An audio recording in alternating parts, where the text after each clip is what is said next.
Welcome back to Workpay Podcast. Today we are going to be discussing about the global trends in HR and data. And today I'm joined by two great gentlemen. I'm here with Thomas and I'm here with Jackson as well. So my name is Paul Kimani. I'm the CEO and co-founder of Workpay. And we're helping companies to scale across the continent by helping them with their people management, payroll, and compliance solutions. Excited to have this conversation today. I'll come the two gentlemen to introduce themselves, and then we're going to jump back into it. Welcome, Thomas. Thank you, Paul. It's great to be here in Nairobi. It's my second time here. It's always nice to be back. So my name is Thomas Otto. I'm a venture capitalist. I'm a general partner at a fund called Acadian Ventures, and we invest in workforce technologies. That's the focus of our investment firm. And a couple of years ago, we invested in Workpay. We saw the great opportunity for improved HR and payroll technologies in Africa. And we're having a lot of fun working together with Paul and Jackson. Thanks, Thomas. Jackson? Yeah, thanks, Paul.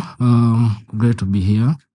My name is Jackson Kungu, co-founder and currently CFO of the company, where we're helping companies across the continent to hire, manage, and pay the employees compliantly. My perspective today on the discussion is mostly from a finance and operational perspective, and mostly from a perspective of how do we help companies to manage their payroll and HR costs better. Thank you. Cool. Thanks so much. And again, Thomas and Jack, it's great to have this conversation with the two of you. So as is our structure for this podcast, so we normally have 6 questions or 6 statements actually, where we read them out and then we challenge them or we agree with them. So you don't have to agree with what is there, but you just have to give your opinion on that. So start with Thomas. Okay, cool. Yeah. So the first question we have is, HR is moving from a people function to a data-driven business function. So that's the first question we're going to discuss. I partly agree with the question.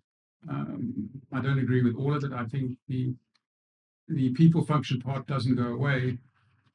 In fact, it becomes even more important. But HR for the last, I suppose, 15 years or so has gradually become more data-driven. We have more information at our fingertips, and I think it's incumbent on HR leaders to start to take advantage of data rather than just gut feelings when dealing with people issues. So the best companies in the world today, they treat people data with the same focus and respect that they treat financial data and other forms of business data. They can really drill down and ask factual questions about their workforce in ways that perhaps even 5 years ago weren't possible. What do you think, Paul? Yeah, I think I also agree partly with the statement in the sense that I don't think it's starting now. I think I also agree that it has already been there for a while. And also, if you think about the biggest cost, the biggest investments that businesses probably will do, probably not the biggest, but like people is a big component of the data, the cost that a business has to go through. So if that is not being studied from a data perspective, then the company or the businesses are at a disadvantaged position. And that's why I think for me that the HR or the payroll data is quite important, and I'm sure that companies that are really scaling and looking into growing fast, they are actually having data as an important component of the whole company from a data perspective, because this affects like where are you going to invest in people, where are you going to be growing people within the organization, and where are you spending a lot of money. You cannot have this kind of insights if you're not treating using the HR data as an important and a key component of what you have in the business. Yeah, happy to hear also Jack's maybe from a CFO perspective on how this makes sense. Yeah, thanks, Paul. I think you have highlighted one important piece that for most companies, I think payroll is one of the biggest investments. I think from the data I have is around 60% for most companies. Maybe some is lower than that, but we agree that it's one of the biggest costs. And the truth of the matter is that you cannot control one of the biggest costs in a company if you're not seeing it clearly, right? That's where especially for companies that are growing across borders, it becomes really important to ensure that you have full visibility of that data. From day one, you want to know how much is my payroll cost in country A, how much is my payroll cost in the biggest department in the company, how is that payroll cost growing across various seasons or months. So it's highly important that payroll data is clear. It's visible to the people that need to use it from a day-to-day basis. And that's why I think I completely agree with the statement that HR data, payroll data is really right now a very key strategic layer for most businesses. I think maybe to add there is a danger of seeing it as an either or. Yeah. So just because we're asking that HR leaders become more data aware and more data centric, doesn't mean you become less people centric. Yeah. And we think that by using data efficiently and effectively, you actually become a better people manager. You become a better manager with people. Maybe let's imagine you have 1,000 people in your company. You can't talk to each of them every day. Where technology becomes helpful is it helps you analyze, of the 1,000 people in my company, who are the 5 that we need to be talking to today. So the technology can amplify and focus the activities of HR leaders onto the things that are most important for the company, most important for the organization, and most important for the future of the organization. For instance, some things like succession planning and so on. Having strong data about your employees allows you to identify people that you may not have thought of otherwise. Yeah. And the HR data becomes the foundation not only of running a better company, but also making a fairer company, because the data may help you identify people that maybe you hadn't thought of before. Yeah, thank you all for the discussion so far. I think I'll take the second statement. I think we have already started getting into it. And the second statement is if your payroll data is messy, your workforce decisions will be messy too. Yeah, from my perspective, I think payroll data and in general HR data, it's one of the key sources of truth of business decisions in a company, right? And the problem I believe we are having right now is that in most organizations, this data sits it's fragmented. It sits in different departments. You might have the payroll team doing their own thing. They have one piece of data. HR team have another source of data. If you have departmental managers, they are tracking their own data on employees separately. So it really becomes a problem in organizations. And the problem mostly becomes a problem maybe at the end of the month when one is coming to run payroll because there might have been changes that have happened before the payroll date. Let's say an employee has left and that information is not communicated to the right team because the systems are fragmented. So I think, Paul, you have been in this sector for the last 5 years. What is it that you see across organizations when it comes to these statements? Yeah, I think I think about it from what decisions you need to make from a payroll perspective, and when I look at it, is mostly related to costs. I think we keep on going back to costs. There's cost. Then number two, there's compliance, because payroll is what you're paying people, and then also what you're having to interface with governments and other compliance organizations. So if you have that data in a messed up situation, that means number one, you're going to mess up how you pay your employees. So that one already, you can see there's a whole big problem there in terms of if you're not able to correctly understand how much you're paying people, or whether you're paying them correctly, if you're in, especially in multiple countries, then how do you even plan how you're going to scale your teams? Then number two is the risk that this exposes you as a business. So if you are having very, very fragmented and messy payroll data, that means you're exposing your business, from litigation and also from compliance situation where you're going to be either be fined by government agencies, or you find yourself that you're actually not, being compliant in markets that you are in. And that one eventually affects which decisions you make. We say business is about people. It's a people business, regardless of what you do.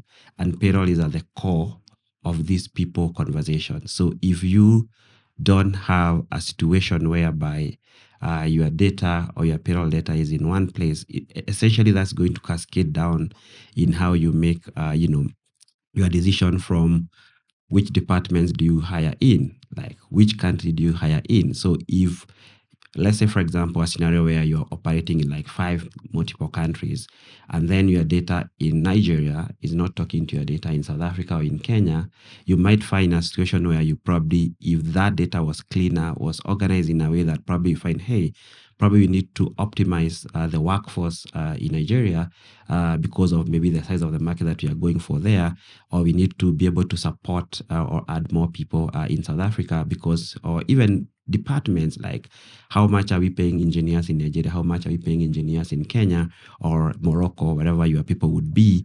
If this data is not harmonized in a way that the leaders, where they sit, they're able to actually see it and be able to map out each country or each department. It could be in one country, but you have a big workforce, for example. If you're not able to actually tell what's the cost for department A versus cost for department B, and cost could be many things. Is like what you pay employees.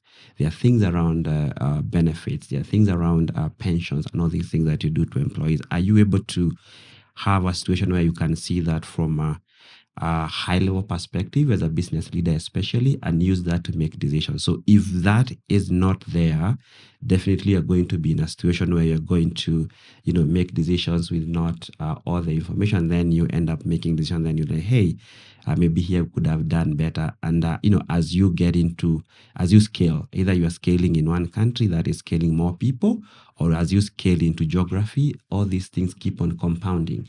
So it's important that you have all these things in one place. And definitely, I agree with that statement in the sense that if your data is messy, it's going to definitely impact your decision making from a pure perspective, and probably not in the right way.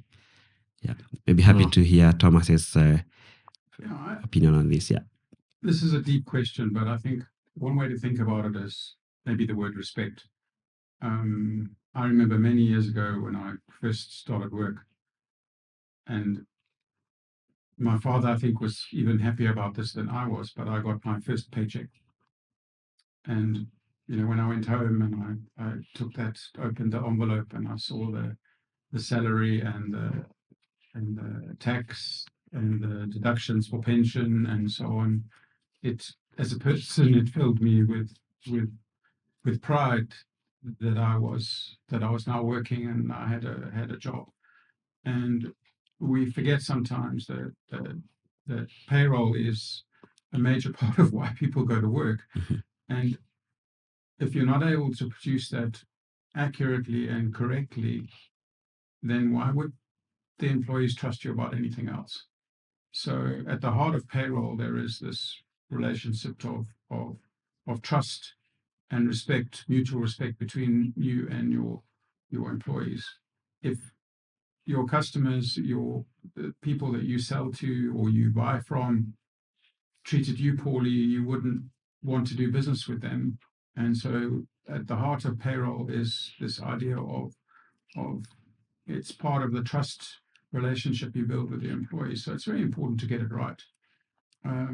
Secondly, the other super powerful thing about payroll is every week or every month, the payroll results are actually audited by the employees. Right? So there's no other system that you have in your business, at least an employee-facing system, that when it's wrong, you know. So that gives you, if you manage it correctly, it gives you the most accurate information you have about your people comes out of your payroll. So you can build a fancy succession planning system and you can put people in that system, but people leave, people go away, people join. And unless you're very disciplined about maintaining that succession planning system, it becomes useless. But if that succession planning system is tightly connected to the payroll, then what it means is you're doing succession planning on people that are actually in your company, rather than people that might have left a few months ago. So to summarize that, payroll is both a deeply personal and element of trust between you and your employees, yet it's also this fantastic source of information that you can use to make powerful business decisions. Yeah, I think I would also want to add something about data and how it helps businesses reach better decision, and that's related to change and forecasting. As a finance leader, you want to know how much payroll did I pay this month, what has changed from last month, what is likely to change next month, right? And if you don't have the correct data, or that data is distributed across various departments, is not in the same place, then you don't have visibility on what is changing, and that, I think, is also very, very key. Interesting. Yeah. Great. I think you're doing well. So with on that statement, I think it's an interesting one. Says that global HR trends do not always translate directly into emerging markets. I say this is interesting because that's probably the whole premise on what we believe at Workpay and what we are building is that if you think about probably bring it a little bit narrower on the payroll perspective, is that globally payroll is very, very local in nature, in the sense that every country have its own rules. There are changes that happen, in different, times in the year. All these are not things that are really synchronized in the sense of what they're doing. And of course, the temptation here is to even talk about AI, for example, with what we know the amazing work that AI is doing, and from a global perspective. And the question is whether you are able to almost pick what is happening in North America or in Europe and just come in and replicate here. So I think what I would say about this is that, of course, there are things that could be used that you can pick from another market and come and use it in an existing market, for example, an emerging market like Africa. But definitely there are some things that need to be tweaked. There are things that need to be sort of localized in the way that you do it. So we have been doing this, for example, payroll for quite some time now. And even we think about even the African continent, where we are good at is that you cannot just pick what works in Kenya and go and use it in Nigeria, or work and use it in Morocco. There are nuisances that you have to go and localize in that market. And what I see as a danger, especially for global organizations or for leaders who have global structures, is that you think because a certain thing works in a certain market, that you're going to just come and replicate the same and use the same in the new market that you're getting into. So I think it's very, very important that as a leader or as a business, when you are thinking about moving from one market to the other, especially in more developed market, because there are things that are, even when we talk with our customers, for example, they don't understand how there are problems. You could be coming from a market where things like payments are quite streamlined, things like compliance are quite streamlined. They are already existing infrastructure that is put in place, and this infrastructure could be other businesses that allow you to do that, or even government infrastructure that is already put in place, banking infrastructure that is put in place.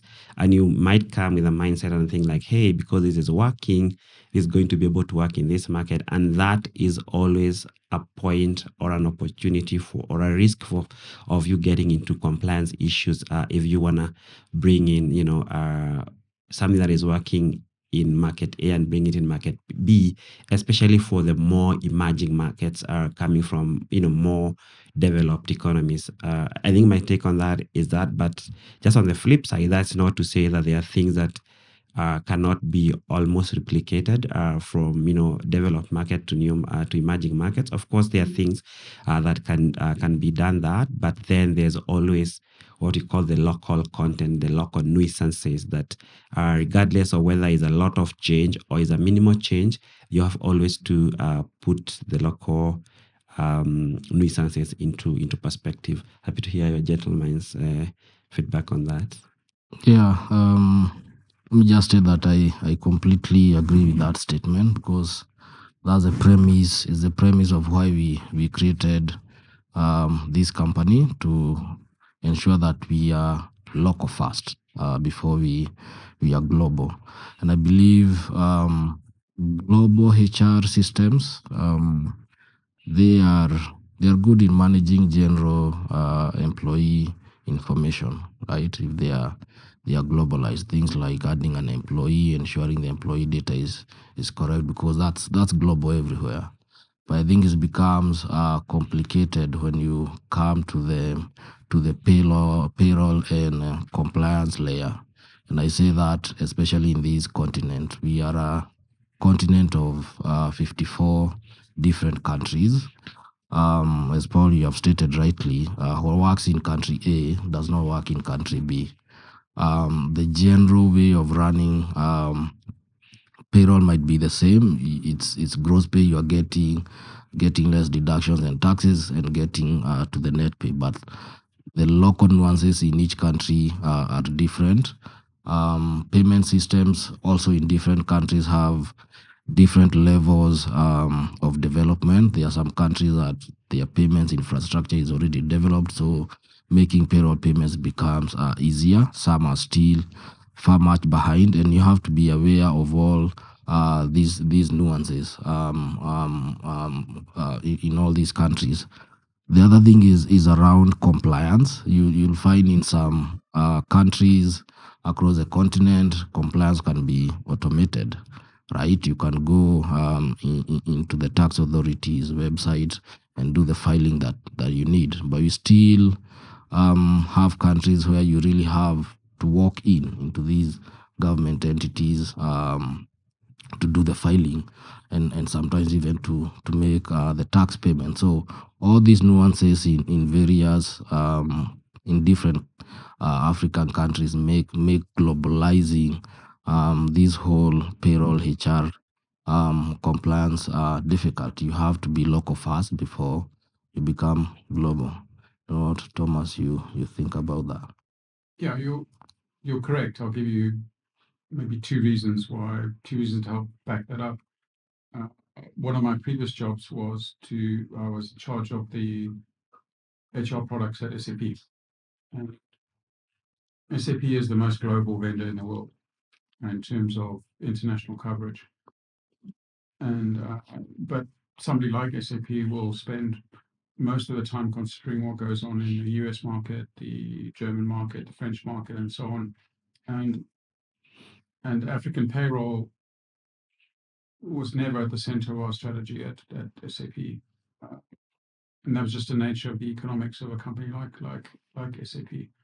And SAP was the most global they're always the most global of the software companies. So this concept of global payroll really is a myth. Until we we all speak global, until we have a global currency, until we have a single global tax rule. There's no such thing as global when it comes to payroll. The rules are at a country level, and they are determined by the politics and the regulations within the country. And unless you're prepared to put the effort in to understand those regulations, you will never build a product to meet those local requirements. It may superficially seem to meet it, but at the end of the day, it doesn't. So that's one of the reasons behind our initial investment in Workpay in the first place, is that we understood as investors the opportunity to support companies in Africa using, in the case of Workpay, using the most advanced technologies. So learning from the international market about, modern cloud-based technologies, modern AI solutions, and so on, but applying them, combining that with specific local knowledge and local experience to build the best solutions for the local market. And it's that focus and that dedication on the local market which creates the differentiation, because the technology landscape is leveling out all the time. So it's our belief that there are world-class engineers in Nairobi. There's world-class infrastructure that you are able to access. So there's no reason why great software can't be built here. And because you understand the local rules, you are able to build the right software in the right place. And the final point I'll make on this is that not all the best practices are in America. For instance, if you take M-Pesa and you take what's been done here in terms of electronic payments, it's far ahead of where the Americans are on electronic payments. Over 15%, I think the number is 15% of Americans still receive their pay by check, by paper check. So don't always assume that you are behind here, because on a lot of things, you're actually ahead. Amazing. Yeah. Want to add something, Jack? No, I think you have well painted the picture of how this looks like. Great. We go to Thomas on the statement number 4.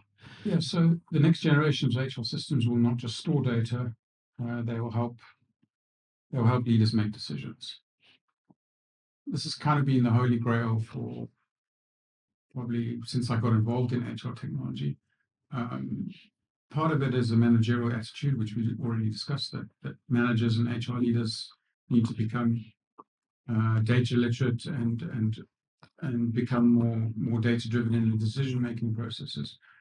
But the technology itself is becoming much more user friendly, hesitant to say it, but much cleverer, be able to point you into the right directions, be able to benchmark information, be able to make suggestions, and so on. So yes, the technology is improving rapidly, and the technology is probably improving more rapidly than our ability to actually adapt to that technology.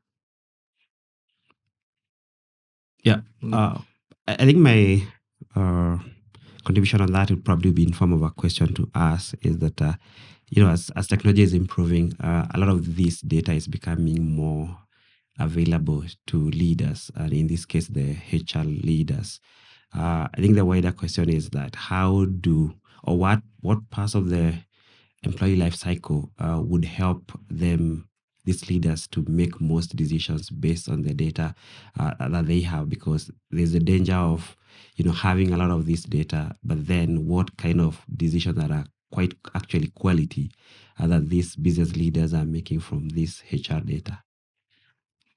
Yeah, I think it's a very interesting question, Paul. Like as I said at the beginning, you need to use payroll data, you need to use HR data to make the best decisions for the company. One of the critical questions that a CEO might ask a CFO is, how much am I spending on people?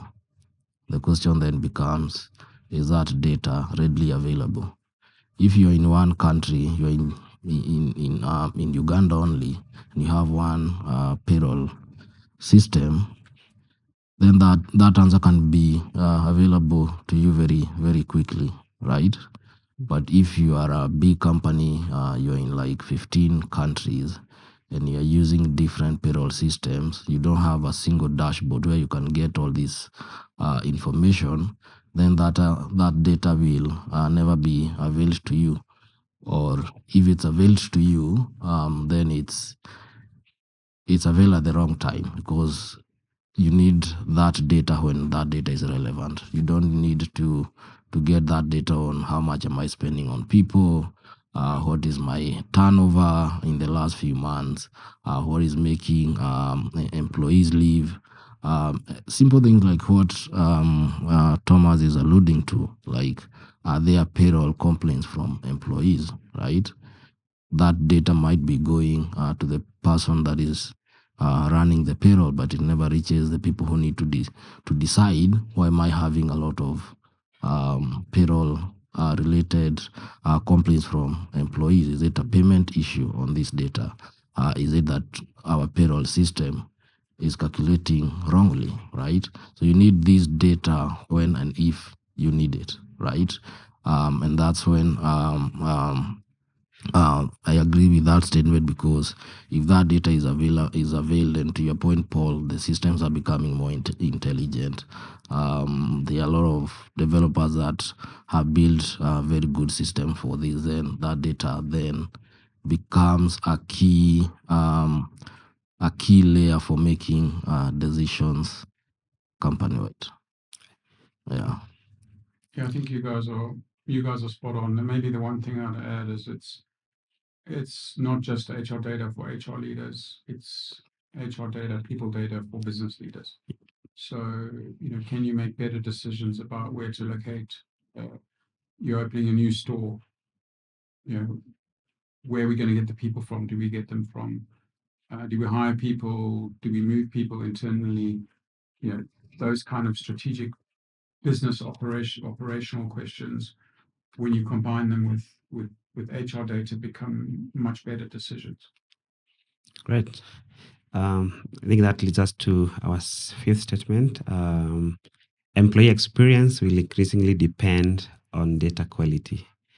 I think this is what we are all alluding to in all our conversation. At the end of the day, the employees, and I like the statement, Thomas, you put that employee will on a monthly or a weekly basis be auditing your systems. You think about this, because this affects directly the experience. So if your employee is being paid wrong amounts of money every month, that's going to be impact negatively on the employee experience. So if the onboarding process for an employee using the system that you're using, how that happens from a HR perspective, that's going to impact employees' experience. From the word go, how are they recording their time of leaves and those kind of things. Are these data actually accurately? Or today I'm seeing like I have 20 days of, paid leave, and then tomorrow when I'm getting paid for it, it's not actually there or it's wrong. That definitely goes into impacting employees' experience in terms of even the delay in payment. So are you able to pay employees in time? Are you able to actually remit the employees taxes in time? Because if an employee, I'm going to check my, tax portal with my government, then I realize, oh, my employer hasn't paid my taxes for the last 3 months or 1 month. Definitely that breaks something that we talked about here, which is trust.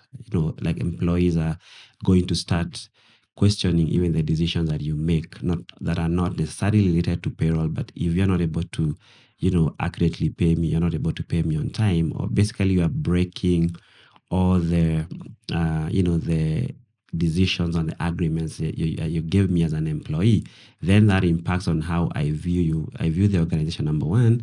Also, number two, how I view the leaders as an employee in the business that I'm working with. So I think probably this more than any other thing. I think the HR component and pay component, or what we call pay experience, I think it really impacts the experience that employees have as in companies. I normally try to give this example that before I started Workpay, I worked in two really interesting organizations. One of them was a bank, and the other one was an engineering company in construction, and those two pay experiences were quite different. So when I worked in the bank, it was actually my first employer, and the experience was so easy, so behind the background, that I never thought it was a problem, because I had a payday that either is on a Sunday, on a Monday. I would bank on it that I know the money is going to land. I knew how I'm going to actually be able to ask for time off. All those things were very structured. Then my next employer was in the construction space, in engineering, and that's when I realized, oh, there's actually a whole experience here that I need to start caring about. I start to worrying about, do I even have my contract? Do I even know when we are going to be paid? And that two very contrasting experiences. If I look back at my career, I think I did not like the second experience as an employee, as opposed to the first one. I might have been paid more on the second employment, but I remember the first one fondly, because the things that I did not need to care about or worry about were being done on the background. And I think that's the power of having this data and these systems in place that helps you as an employee to actually focus on your work, as opposed to start chasing things that you should not be doing. Yeah. Well, and let's build on that for a second, right? Yeah. So the let's assume that you actually have the basics right, that you're paying people on time and accurately, right? So that builds the basis for trust. What there is, though, if you think about it, is an opportunity to think more strategically about your employees' financial well-being.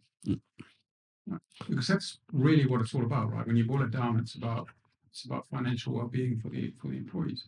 And what we've seen over the last few years is we've seen tremendous enhancements in terms of how employees as consumers interact with their money.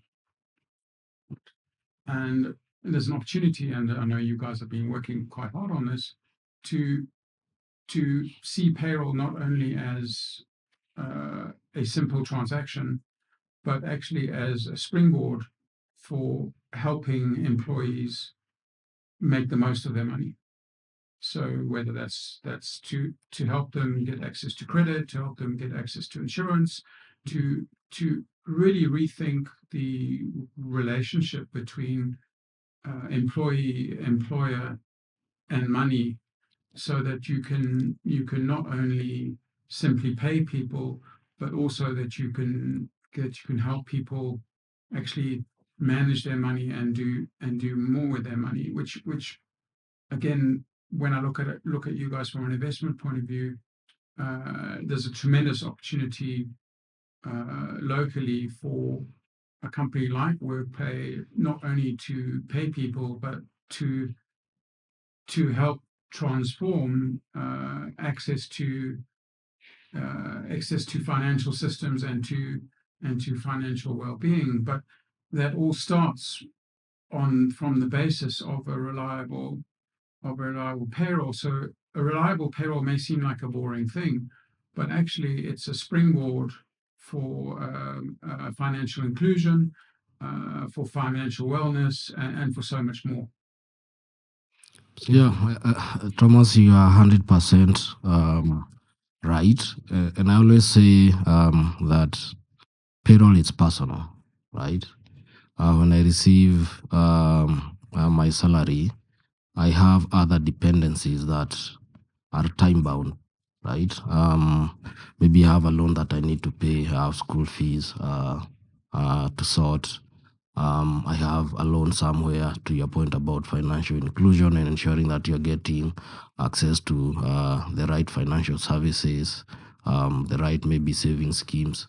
That depend on how accurately and how dependable my salary is, right? And the other thing maybe I would want to add related to trust is the biggest promise that any employer makes to an employee is related to the salary, right? When someone is going to hire, the first thing they discuss is the salary. They don't start discussing things like we offer transport to and from work, right? That's an added advantage. But the key thing that an employer promises an employee is the salary, right? And you need to keep that promise as an employer, right? Exactly. Yeah, you need to keep that promise. And if you keep that promise, then that means the employees from day one, they'll start trusting you. Yeah, and that grows bound and bounds if you are always thinking what's the best experience for my employee and how they get their salary. Am I helping them get access to the best saving products, the best financial services? So it's more about humanizing that payroll experience, and I think that's what we as Workpay are promising the employers that work with us to help automate their payroll processes. Yeah, I think I really like what you guys are saying, and just double click on that and putting it into context. If you look at, an average employee, once they get paid, they have five other dependents that have to, especially in our markets, that have to rely on them. So at least we say internally at Workpay that we need to approach pay experience as sacred, in the sense that paying somebody, is the difference between somebody having their kid sent out of school, somebody is having, being able to pay a hospital bill, somebody being able to to pay their rent. And if you are able to, just to, add on what Thomas you're saying, like build a whole financial inclusion on top of that, in simple things like, you are paid, I work for 30 days, I have to wait for 30 days for me to be able to get my pay. But the reality of life is that there are things that don't have to wait for 30 days for them to come in place. So, like, my kid gets sick at the 14th or 13th of the month, yet I'm still at work, and then that becomes an emergency for me. Are we able to, or as a payroll solution provider, able to build things that caution the employee on top of that? This could be, are they able to access their salary early? Are they able to have, insurances that are baked on top of payroll that they're actually consuming today? And I think that's a very, very great opportunity and a nice challenge in terms of like just seeing payroll as a starting point, because the reality it is people want to be paid because they are doing things with the money that they are paid for. Are we able to actually build structures around that pay and actually enable employees to have a healthy financial life? And that, by extension, going back to our question, will definitely show up at work. So if employees don't have things that are bugging them from a financial perspective, they're going to show up ready at work. They're going to show up with a lot of energy, and they're going to actually do the work. So it's quite an interesting one, and I think 100% agree that this impact directly to the employees' experience at work. Yeah, thank you guys so far. I think I'll be taking the last statement, statement number 6. The companies that win globally will be the ones that connect HR, payroll, compliance, and workforce data. Yeah, I think I also agree with that statement. A lot has changed in the last 10 years when it comes to systems. Right now, I don't think the problem is that companies don't have access to systems to manage their operations. I think the biggest problem is that these systems are fragmented. They don't talk to each other, right? And I think I'll give an example for us. We started Workpay here in Kenya, but when we decided to start expanding across the continent, our second stop was in Nigeria, right? And we completely found different systems there, right? We are still using our internal payroll solution, but those two payroll solutions were not built in such a manner that they were talking to each other. So even me, as a finance leader, I could not be able to make decisions like how much is my payroll in Nigeria, how much is my payroll in Kenya, by just looking at a single dashboard. And that problem becomes more and more for bigger companies, or for companies that have more and more entities. You'll find you have a HR system, you have a payroll system, you have another compliance layer, and all these systems are not talking to each other. So the individual members might be having all the right information that they need, but the people who need to make key decisions are still managing fragmented systems. So, Paul, don't know what you think about that, and maybe you can add something about integrations and how really we think about that. Yeah. So I think first, I think data, regardless of where it's sitting, I think is continuously going to become available to users and leaders, especially as technology improves. You know, they're going to be, right now it's becoming not probably you're not there yet, but it's going to be easier to pull data from system A to system B. Technology is improving tremendously, and that's going to be possible. Like, for example, for us, we are in payroll and compliance space, being able to plug into whatever HRIS system you are using, pulling data from there, being able to integrate with the payment infrastructure in a particular country. That's going to improve over time, and it's already happening. And I think for me, the bigger question here is that once you have all this data, or you're able to see data across board, not only on the HR side, but basically as an organization, I think the question is what you do with it. And I think the challenge to me, to the leaders, is that are you able to actually make decisions that you can back with the data that you are using? Are you trying to get into a new market, for example? Do you have data that allows you to think, hey, if you're opening a new market, do we want to take leaders from our existing market, take them there, and then use them to open that market? Or are we going to hire locally, use local leaders there and be able to do that? How does that impact compliance? How does that impact us from a tax perspective?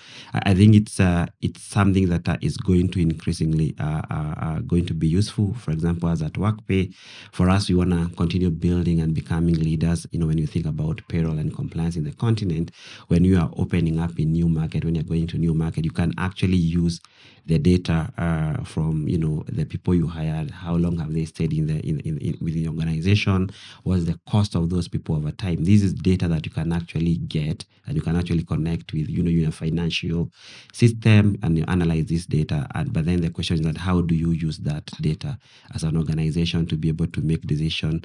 And probably, to me, I don't see integration and this data being available to people being a problem. I trust that technology is going to make that easier over time. I think for me, it's more like, are you able, number one, of course, choose the right system to do that for you, and then number two, able to make a decision using those the data that you have.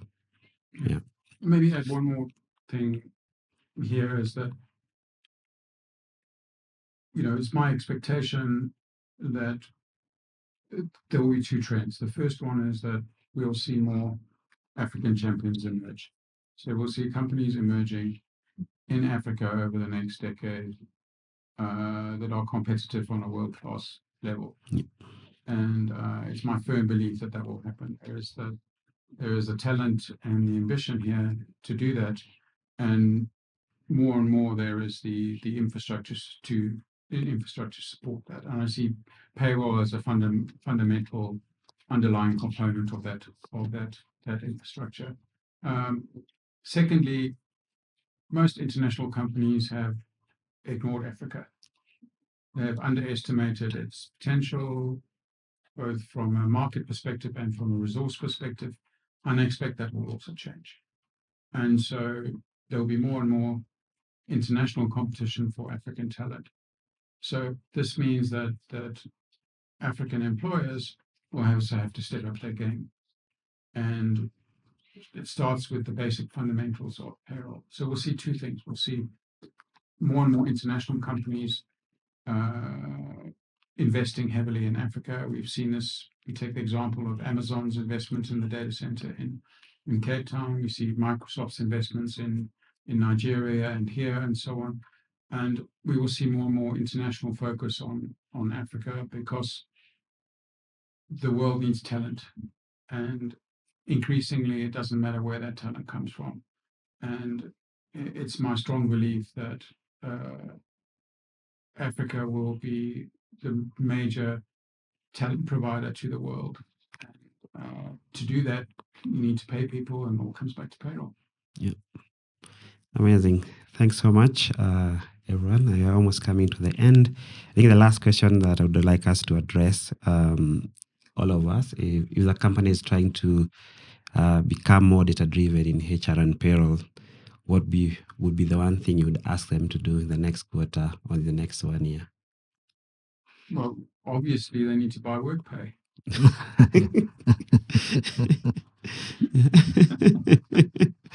Sure. Yeah. What more do I need to say? Yeah. Seriously, I would say that treat your people data with the same respect and focus that you treat your customer data and your operations data. After all, your people are not only a major cost, but they are also your most important profit center. So invest in the systems that make your people happy and make your people processes effective.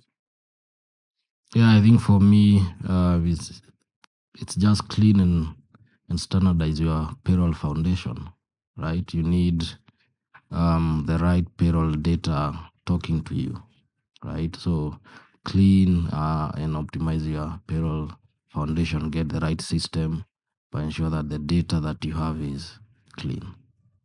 Great. Yeah, I think I also definitely want them to buy Workpay. But also something else, I think it's also to be centralize the data, find a way to be able to centralize, especially the people data. And again, this goes to the treating it with respect in terms of it's not just a data that you have at the corner of your data warehouse, like treat it as a core part of the data, and understanding that payroll and people data is as important as any other data that you have in an organization. So Thomas, Jack, it has been great having you in this conversation.